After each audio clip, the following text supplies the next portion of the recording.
Is filling in today for our beloved Neil, who's away on leave. So pray for Neil. Now, hot in the news cycle right now is the name of Charlie Kirk, the conservative Christian commentator from the United States, whose way in debate won the hearts of many on the internet, but whose tragic assassination last week has broken the hearts of many more. Stephen McAlpine is an award-winning Christian author, pastor, and consultant for churches and Christian schools, and he's back with us right now to share his raw and honest thoughts coming from this world-shaking event. Welcome back to 2020, Stephen McAlpine. Tosh, good to be with you. It's great to have you with us, mate. A couple of weeks ago when we had you here on 2020, we wouldn't have thought it would be with such headlines. But what do you make of the recent turn of events, mate? It feels like, as Winston Churchill said, what changes things? He was asked and he said, events, dear boy, events. And it feels like events last week have changed things a lot. I woke up because to go out for a run, and a friend from England had texted me, do you know Charlie Kirk? And I went, of course. And then went on with my day. And then suddenly I saw that he'd been shot. And it just struck me at a time that I thought, oh my goodness, this is going to be bigger than people think. And part of it was because I think there was an older generation that perhaps didn't know much about him, even in Australia. But every young person I know had heard of him, even if they didn't agree with him.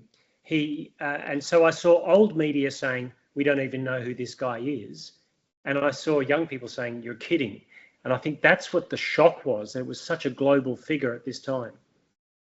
Yeah, and the change and the events that change things, there's been a slow creep in academia. There's been a changing of the guard in the philosophical drives behind a lot of academic institutions. And in your article, one of your recent articles on your website, Stephen, you've put up there about how these once Christian and God-fearing institutions have now become breeding grounds for something very different, some hostility coming into that place like has never been seen before. Could you give us your thoughts around that for our Vision family? What I'd be saying there is that many of the institutions that were birthed in a Christian framework have come adrift from the Christian underpinnings that they have, so that the institutions themselves espouse things that I think are contrary to the gospel. Now, I don't need every institution to be completely Christian, but the framework for free speech, freedom of conscience, etc., did not come out of nowhere. And Tom Holland, in his book Dominion, writes that the free speech framework we have, the freedom of conscience, the freedom of association, was birthed from a Christian frame in the world. And when you lose that, you start to get things where people say, well, words are actual violence. So if that's true, then we can do actual violence to stop words. And that's what Brendan O'Neill, who writes for Spiked, he's a journalist, he's not a Christian, but quite a few years ago, he said, we're in a situation where if you equate what someone says, that's violence, then you can actually do violence to them. That's not a long bow to draw. And that's exactly what we saw with Charlie Kirk's murder. And the problem of it was that it was in 4K camera. And so the violence has got an image to it that's very strong. There's no one who's seen the murder of Martin Luther King Jr., for example, rarely anyway, but it's all over the internet, this one. And it feels like something has shifted in the culture at the moment. In the rise of this violence that's coming out right now, how, as a Christian commentator, as a Christian thinker, how would you think that the Christian should respond in such pressured times? With violence, though, I guess. Yeah, well said. Yeah. The hard thing is we all want to be more pious than Jesus, because we all go, well, love your neighbor. But Jesus said, love your enemy, because that's the gospel. Love your neighbor is the law. Love your enemy is the gospel. That doesn't mean to say you should give latitude for people to do things that are violent, but it does mean to say that the restraining hand of the gospel says you must love your enemy. And that's gone, I think, particularly from a post-Christian hard left perspective. Now, it's not to say that the right doesn't also do that, but I think the Christian worldview was the temper in the ancient world that stopped you, if someone shamed you, you'd kill their village. Yeah. The vengeance is mine thing, saith the Lord, is absolutely critical, because we took God out of the picture and we just outsourced vengeance to ourselves. And I think that's the problem. And decoupling our morality from the bed of Scripture, it really cuts away a linkage to anything firm. It places as a society, our thinking in the most shallow area of feelings rather than the highest esteem of morality. And so going into that concept, what do you mean in your article, Charlie Kirk is dead and I am sad, by introducing the concept of therapeutized Marxism?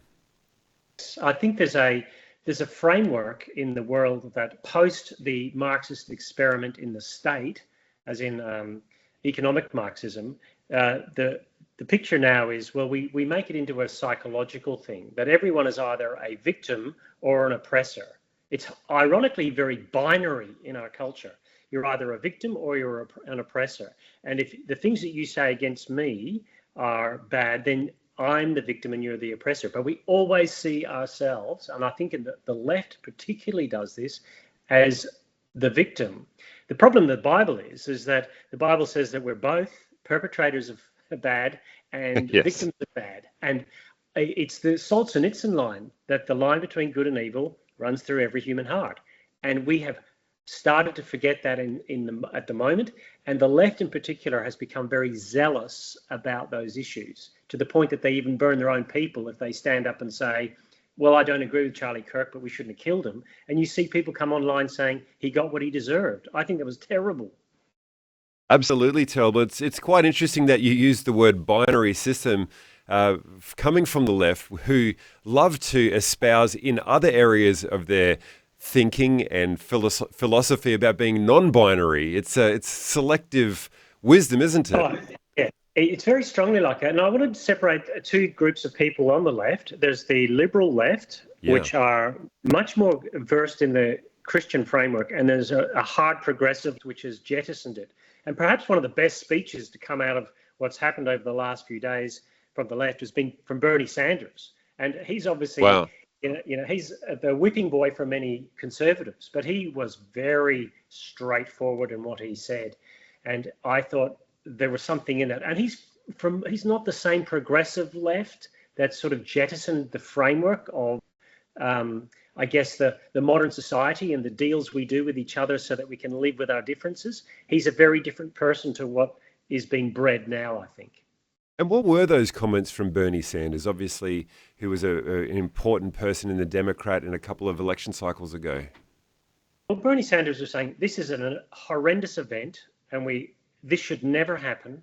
This is a democracy in America where ideas have made us the people we are, and conversations across the floor have given us the strength we've got. And we cannot go down this line. And I think that's the guts of it, that at the guts of the American experiment, if you like, has been, we don't have to slaughter each other like Europe did. Because don't forget, Europe looks at America and goes, look how bad you are with all your guns. And there's perhaps some truth to that. But America started because Europeans couldn't live at peace with each other. They kept slaughtering each other. That's very true. And so it's go right back at you, Europe. You're the problem in the first place. And so America started it with its ideals. Now, its ideals said at the start, we hold these truths to be self-evident, that all men are created equal. But those truths aren't self-evident. They're biblical. And so when you take the biblical framework out of it, you don't have a self-evidence that all humans are created equal. And once you lose that, you can dehumanize your enemy. And it's like a boat that's resting at anchor. If you cut the anchor, then it's the tides that are pressing in the moment that determine the motion of the vessel, rather than the anchor that gives you the choice to settle yourself. And how do you see... Oh, go ahead. No, it's exactly the metaphor that Tom Holland used about the historian Tom Holland said about the West, that it's still firmly tied to its Christian moorings. But I would think over the last few years, the rope got cut, and it is doing exactly what you said. It's drifting. Yeah, and it's the pressures of the moment that seem to be the forces that are pushing. Someone comes in, as you used before, the language of polarization, or I'm a victim of you, I'm a victim of you, and it tends to make people who didn't realize that they were oppressors while they were living their 9 to 5 and paying their taxes and going to church and taking the kids to sport, when they were doing their everyday life, all of a sudden they're being framed as oppressors now. I better not speak up against this person who I seem to be oppressing. It has a quieting effect on the everyday person. Well, I think that's part of the problem, is that when you damp down conversation about things, or you say, here are 5 things you're not allowed to talk about, what do you think they're going to go away, those 5 things? You're seeing the result of that in the West at the moment. Huge turmoil about what we can and can't say. And it's a bit like a young child trying to stop the water coming out of, a fire hydrant. You can't hold the pressure down forever. It's got to come out. And it will either come out in healthy ways or it'll come out in ways that are very unhealthy. Yeah, that unhealthy way of the pressure coming out, of the water coming out, to use your analogy, I mean, you can sort of see that in the framing of how media is speaking about Charlie Kirk now, which is obviously mainstream media is quite left-leaning. It's using the word divisive about Charlie Kirk. What do you think about the media's term in labeling him that way? Do you think he was divisive? Do you think that's a fair term? Look, Charlie Kirk was 31, and I want to say to most people, what were you like at 31?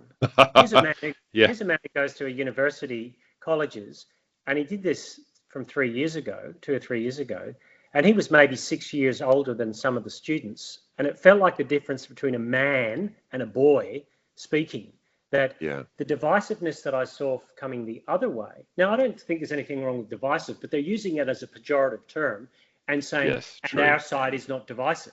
And that's just not true.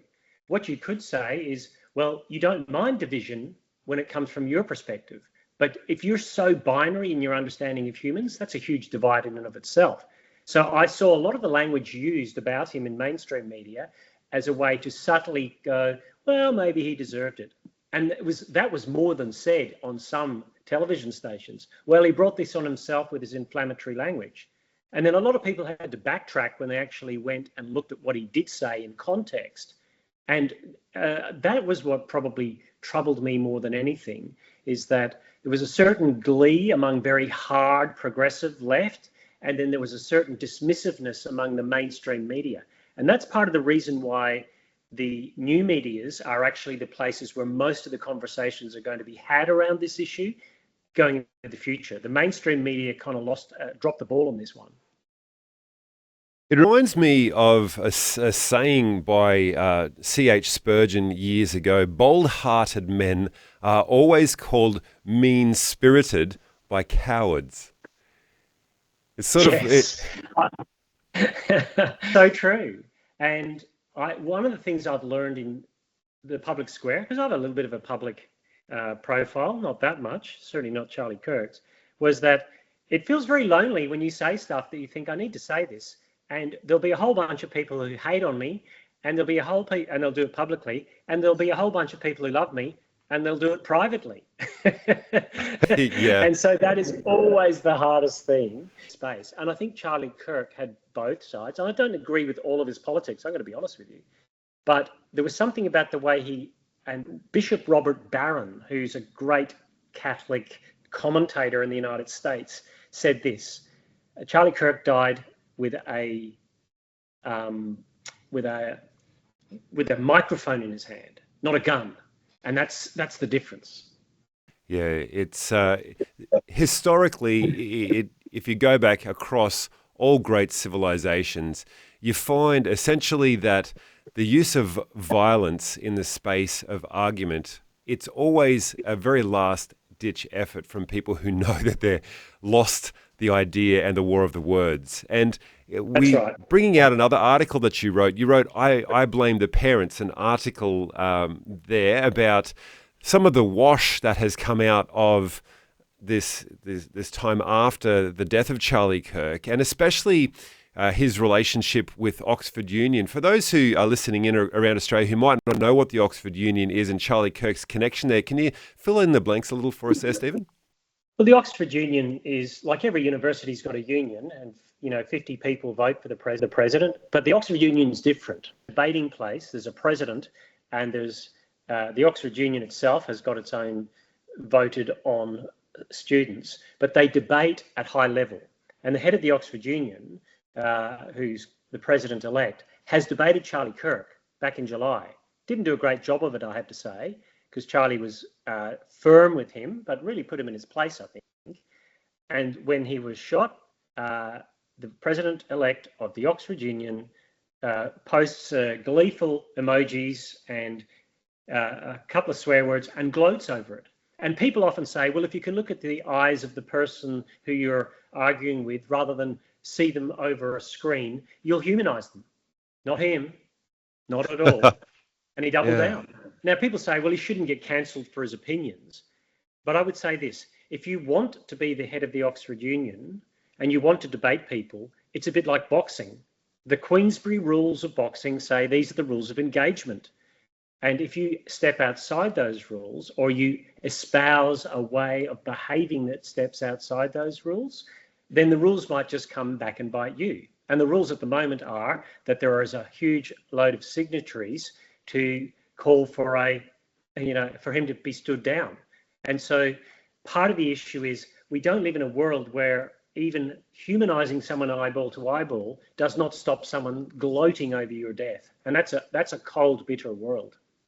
You don't get to stand for an institution that prides itself on the morality of free speech and then self-indulge in some sort of gleefulness over your intellectual enemy or intellectual sparring partner going down. It seems quite antithetical to the foundations of the Oxford Union.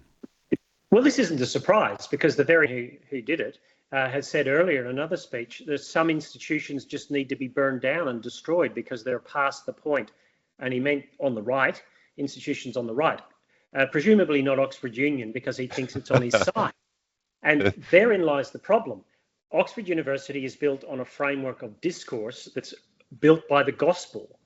It's a Christian institution originally, and now there are people who are squatting on land that they did not purchase. And that's my problem.